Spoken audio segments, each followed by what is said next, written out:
শুভ সকাল বন্ধুরা, welcome to simple lifestyle with সঙ্গীতার আর একটা নতুন ব্লগে। সকাল সকাল ঘুম থেকে উঠে পড়েছি, কাজবাজও প্রায় কমপ্লিট হয়েই এসেছে, দু একটা কাজ পড়ে আছে।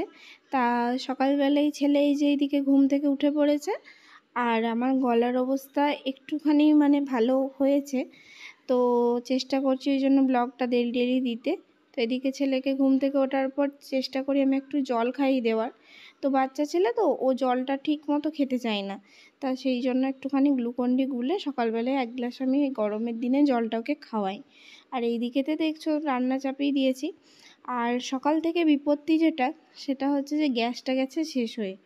এবার বড় গ্যাসে রান্না করে করে অভ্যস্ত, তো যখনই গ্যাসটা শেষ হয়ে যায় তখনই কিন্তু খুব অসুবিধায় পড়ি।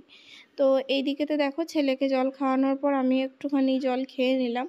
আর এই গরমের দিনে প্রচণ্ড কিন্তু জল পিপাসা পায়, আর তোমরাও কিন্তু চেষ্টা করো বারবার এমনি করে জল খেয়ে নেওয়া।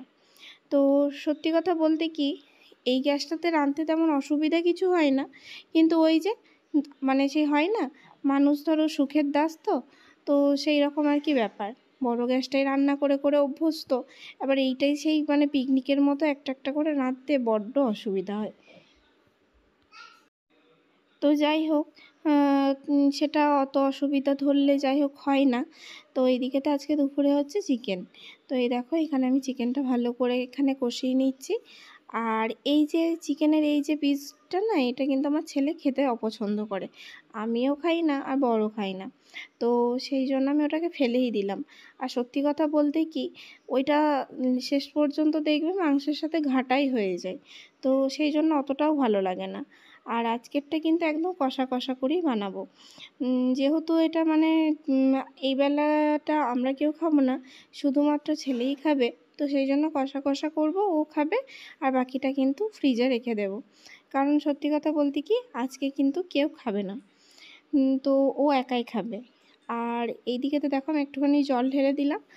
আর তারপরে তো যেটা আজকে ব্যাপার আছে, সারাদিনের মধ্যে আজকে কিন্তু একটা বড় কাজ রয়েছে, সেটা হচ্ছে ছেলের চুল কাটা। তো ছেলের চুলটা অনেক দিন ধরেই হয়েছে বড়, তো সেটা কাটতে হবে। আর এই দিকেতে দেখো এটা তোমাদের সাথে কথা বলতে বলতে রেডি হয়ে গেছে। আর এই যে ছেলে আমার এখানেতে বসে আছে, ঠিক আমরা যেমন ছোটোবেলায় চিকেন কষা যখন বাড়িতে হতো, যেমন খাবো বলে বসে থাকতাম, ঠিক তেমনভাবেই। তো ও ঠিক অমনভাবেই বসে আছে। আর এই দেখো ওর জন্য আমি তুলে দিলাম, আর ও এইবারেতে খাবে। তো ওকে দিয়ে দিই। আর কেমন হয়েছে দেখতে সেটা কিন্তু আমাকে কমেন্টে তোমরা জানিও।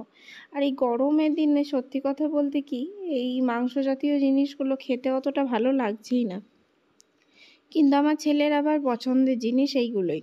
তো এবার ধরো ছোটো ছেলে, ওকে তো একদিন আর দিন না করে দিলে হয় না, কিন্তু ও জানে না যে গরমের দিনে এগুলো খেলে পরে শরীরের কষ্ট, কিন্তু ওই যে খাবো তো খাবোই, তো সেই জন্য করে দিয়েছি। আর ও দেখো এখানেতে কষা চিকেন খাচ্ছে, আর খাচ্ছে খাচ্ছে আর আমাকে বলছে খুব ভালো হয়েছে, খুব ভালো হয়েছে। তো ওর এই সব জিনিসগুলো হলে আর কি খুব আনন্দ। ও অতটা সবজিপাতি খেতে চায় না, তো সেই হচ্ছে বিপত্তি। তো তারপরেতে দেখো এখানেতে আমি একটা কলা নিয়ে বসে পড়েছি, কারণ সকালবেলায় মুড়ি টুড়ি আমি কিছু খাইনি, আর এই গরমের জন্য মুড়ি টুড়ি খেতে ইচ্ছাও করছে না। তো সেই জন্য একটা কলা নিয়ে এখানে বসে পড়েছি। ওকে জিজ্ঞাসা করছিলাম যে খাবি, তো ও বলছিল না খাবো না। তো এইমাত্র যেহেতু চিকেন কষা খেয়েছে, সেই জন্য আমি ওকে আর জোরও করলাম না, কারণ ধরো ছোটো ছেলে তো এই গরমেতে একটার পর একটা খেতে থাকলে ওটা গুণের থেকে অগুণ হয়ে বেশি দাঁড়াবে। তো এবার ওর সাথে কথা বলতে বলতেই ফোন চলে এলো, বাড়ি থেকে ফোন করেছিল, সেই কথাই বলছিলাম।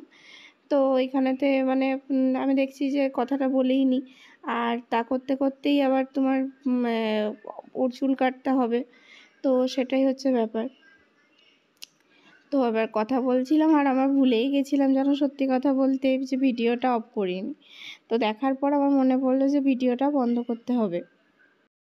আর তারপরেই দেখো ফোন টোন কেটে দিয়ে এখানেতে সারাদিনটা যেহেতু বেডরুমে তো অতটাও ছেলে থাকে না, এই রুমটাতেই বেশি থাকে, তো এই রুমটাই সব থেকে বেশি নোংরা করে ফেলে। তো তারপরেতে দেখো আমি এই রুমটা একটু বাগিয়ে দিচ্ছি, কারণ বাইরের লোক এলেও সেই রুমটাতেই তো বসে, তবে কখন কে আসবে সেটা তো ধরো জানা যায় না, আবার অগোছালো রুম রাখতে প্রচণ্ড খারাপ লাগে। তো এখানটা সেই জন্য আমি একটু বাগিয়ে নিচ্ছি। তো এরপরে ছেলের চুল টুল কাটবো, সেই জন্য আর তো ধরো চুল গায়ে তো এগুলো করতে পারবো না, তো সেই জন্য আগে থেকেই পরিষ্কার করে নিচ্ছি। আর রান্না বান্না যেহেতু ধরো হয়েই গেছে, আর তেমন চাপ নেই।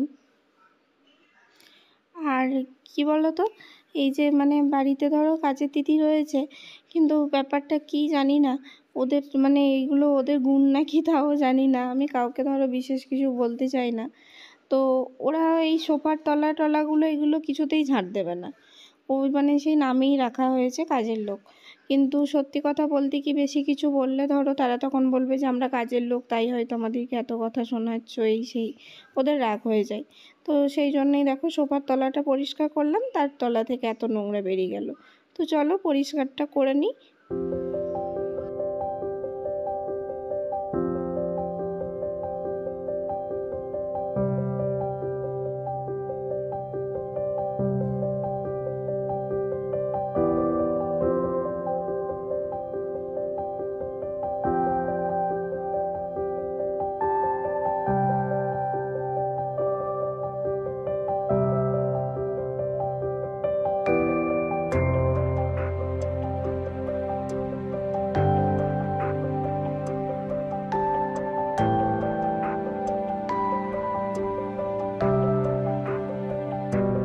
তো বন্ধুরা, ঘরটা সব পরিষ্কার হয়ে গেছে, এই যে সব পরিষ্কার করা হয়েছে। আর রান্নাবান্না কমপ্লিট হয়ে গেছে। বাকি কি রান্না করেছি সেগুলো তো তোমাদেরকে দেখানো হয়নি, তো ওগুলোও দেখাবো। তো আজকে পোলাও আর চিকেনটাই হয়েছে, আর কিছু হয়নি, সেটা তোমাদেরকে খাওয়ার সময় দেখাচ্ছি। আর এখন কাটবো ছেলের চুল। তো চলো চুলটা কেটে নিই, তারপরে একদম স্নান টান করে তারপরে তোমাদের সাথে কথা বলতে পারবো, কারণ চুল গানিয়ে আর তোমাদের সাথে কথা বলতে পারবো না। তো চলো চুলটা কেটে নিই, তারপরে আবার তোমাদের সাথে স্নান টান করে আসছি কথা বলতে। প্রত্যেকবারের মতো এইবারও আমি ওর চুল কাটতে শুরু করে দিয়েছিলাম, কিন্তু আমার দ্বারাই যে এই অঘটন ঘটে যাবে বন্ধুরা ভাবতেই পারিনি। হঠাৎ চুল কাটতে কাটতে যে বিপত্তি ঘটলো সেটা আর বলার নয়। প্রত্যেকবার আমিই কিন্তু টিমারে চার্জ দিই, আমিই সব কিছু করি, এইবারও তাই করেছিলাম। কিন্তু হঠাৎ যেই অর্ধেক চুলটা ন্যাড়া করে ফেলেছি, তারপরেই দেখছি টিমারের চার্জ শেষ হয়ে যায়। তারপরে আবার ছেলেকে বসিয়ে রেখে 1 ঘন্টা মতো চার্জ দিয়ে আবার আমি চুলটা কাটতে আসি, কিন্তু দেখি যে টিমারের চার্জ মানে হচ্ছেই না, টিমারটা খারাপ হয়ে গেছে। এবার এই অবস্থায় কি করি বলো, এমন অঘটন ঘটিয়ে ফেলবো ভাবতে পারিনি। কাল ছেলের স্কুল আছে, এবার ধরো এই মাথা নিয়েও স্কুলও যেতে পারবে না। তো যাই হোক, আজ সন্ধ্যাবেলাতে গিয়ে পরে সেলুনে ওকে ভালো করে ন্যাড়া করিয়ে আনতে হবে। তো এই আর কি, এমন বিপত্তি ঘটাবো মানে ভাবতেই পারিনি আমি।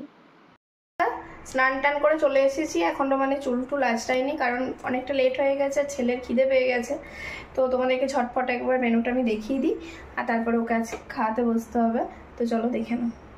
এই দেখো, আজকের মেনু হচ্ছে এই যে পোলাও গোবিন্দভোগ চালের, আর এই হচ্ছে চিকেন আর হচ্ছে পোলাও, আর তার সাথে আছে মিষ্টি দই। তো চলো খাবারটা বেড়ে নিই। তো বন্ধুরা, খাবার বেড়ে নিয়েছি, আর এরপরে ছেলেকে খাওয়া দাওয়া করিয়ে দিই, তারপরে তোমাদের সাথে আবার কথা বলছি।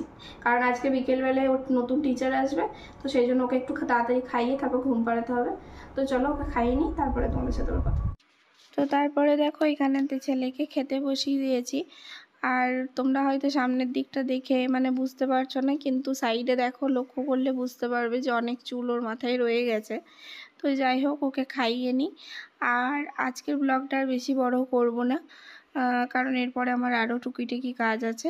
যদি তোমাদের এই ব্লগটা ভালো লেগে থাকে তো প্লিজ একটুখানি লাইক কমেন্ট শেয়ার করে দিও, আর নতুন বন্ধুরা প্লিজ সাবস্ক্রাইব করে আমার পাশে থেকো।